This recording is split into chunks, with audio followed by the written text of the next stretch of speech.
অনেক দূরের পথ, কঠিন পথ, বাট আমরা যদি সবাই একসাথে চেষ্টা করি, আমি দৃঢ়ভাবে বিশ্বাস করি যে ইনশাল্লাহ আমরা কাজগুলো করতে পারবো। কারণ আমাদের সকলের কথাগুলো কিন্তু এক। যারা বক্তব্য রেখেছেন, যারা আলোচনা করেছেন, আপনাদের চিন্তা ভাবনা এই ফোল্ডারে আমি যা দিয়েছি আপনাদের কাছে উপস্থাপন করছি, এখানকার যে আমাদের কথাগুলো, সব চিন্তা ভাবনাগুলো কিন্তু এক। হয়তো বিভিন্ন শব্দের মাধ্যমে একটু ভিন্নভাবে আমরা উপস্থাপন করছি, কিন্তু আমাদের চিন্তা ভাবনাগুলো এক।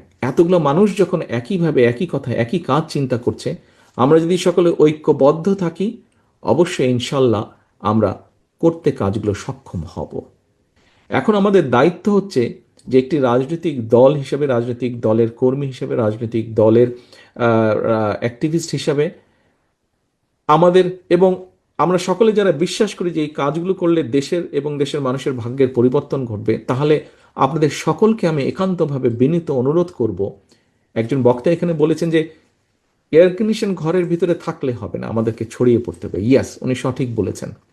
আপনারা যে যার অবস্থান থেকে যদি আমাদেরকে সহযোগিতা করেন, জনগণের কাছে, সহজ ভাষায় আম জনতা বলতে যাদেরকে বোঝায়, প্রান্তিক জনগণ বলতে যাদেরকে বোঝায়, আপনাদের যার যেই উপায় আছে, যেই যেই যেই যেই উপায় আছে, তার মাধ্যমে যদি আমাদের এই কথাগুলো, আমাদের এই কাজগুলো, আমাদের এই পরিকল্পনাগুলো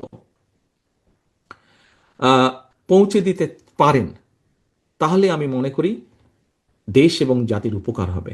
কারণ জাহিদুর রহমান সাহেব যেটি বলেছেন, একটি রাজনৈতিক কথা উনি বলেছেন, এই কাজগুলো করার জন্য কিন্তু জনসমর্থন প্রয়োজন, এবং এই কাজগুলো করার জন্য সরকারকে সেভাবে, আগামী সরকারকে সেভাবে শক্তিশালী ম্যান্ডেটের উপরে দাঁড়াতে হবে।